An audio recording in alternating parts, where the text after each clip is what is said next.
Hello guys, இன்றைக்கி நம்ம வீடியோவில் ஒரு இண்டக்ஷன் மோட்டரில் இருக்கிற ரோட்டருக்கு பேரிங் எப்படி மாற்றுறதுங்க தான் இந்த வீடியோவில் டீட்டெயிலாக பார்க்க போகிறோம். இது பார்த்திங்கன்னா ஒரு scroll gauge induction type motor. இதில் பார்த்திங்கன்னா ஸ்டேட்டர்லேருந்து ரோட்டரை வெளியே எடுத்தாச்சு.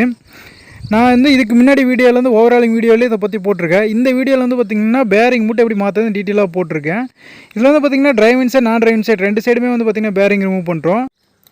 ஃபஸ்ட்டு நான் டிரைவிங் சைடு பார்த்திங்கன்னா நம்ம பேரிங் புல்லரை ஃபிக்ஸ் பண்ணிவிட்டு ஷாஃப்ட்டில் வச்சு அதை நம்ம டைட் பண்ணுறப்போ பார்த்திங்கன்னா கொஞ்சம் கொஞ்சமாக பேரிங் மூவ் ஆகிட்டே கடைசியில் ரோட்டர் விட்டு வெளியே வந்துடும். இப்படி தான் பார்த்திங்கன்னா ரோட்டரோட ஷாஃப்ட்டுக்கு எந்த வித டேமேஜ் இல்லாமல் பேரிங் வெளியே எடுக்கிறோம்.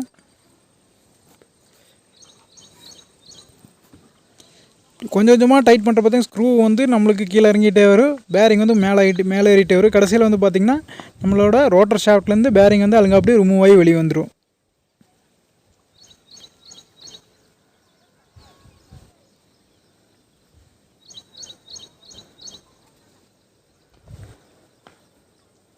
அதே மாதிரி டிரைவிங் சைடு பார்த்திங்கன்னா ஹைட்ராலிக் புல்லர் யூஸ் பண்ணி நம்ம இந்த இடத்துல பேரிங் கழட்டுறோம்.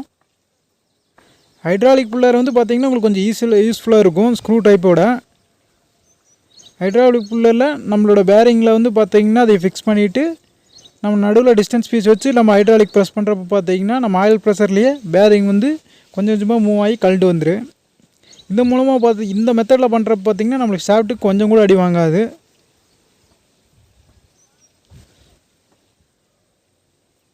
இப்படி கொஞ்சம் கொஞ்சமாக ப்ரெஸ் பண்ண பார்த்திங்கன்னா நம்மளுக்கு பேரிங் லைட்டாக ரிமூவ் ஆகி வெளியே வந்துகிட்டே இருக்கும்.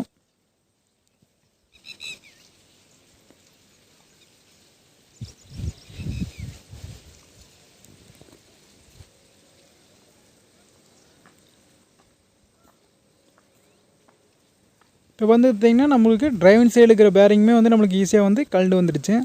இதே மாதிரி பார்த்திங்கன்னா நம்ம புது பேரிங் அடிக்கலாம். நான் எஸ்கேப் பேரிங் தான் யூஸ் பண்ணுறோம். எஸ்கேப் பேரிங் தான் கொஞ்சம் குவாலிட்டி அதிகமாக இருக்கும். டிரைவிங் சைடு நான் டிரைவிங் சைடு ஒவ்வொரு பேரிங்க்கும் ஒவ்வொரு நம்பர் இருக்கும்.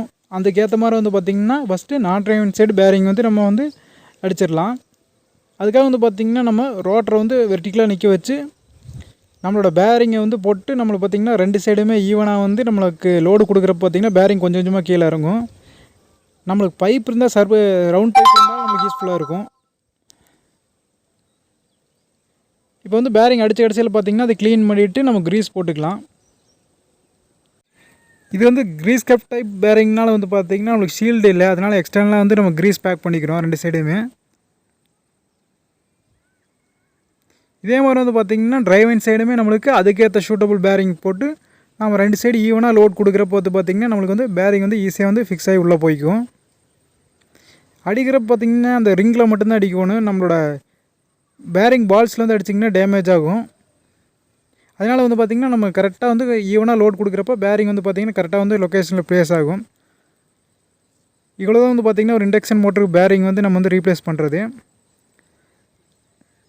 லாஸ்ட்டாக பார்த்திங்கன்னா நம்ம க்ரீஸ் பேக் பண்ணிக்கலாம். பேக் பண்ணி நம்ம ஸ்டார்டரில் ரோட்டர் வச்சு அசம்பிள் பண்ணால் போதும். இவ்வளோ தான் பார்த்திங்கன்னா நம்மளுக்கு பேரிங் இண்டக்ஷன் மோட்டருக்கு மாற்றுறது. தேங்க்யூ.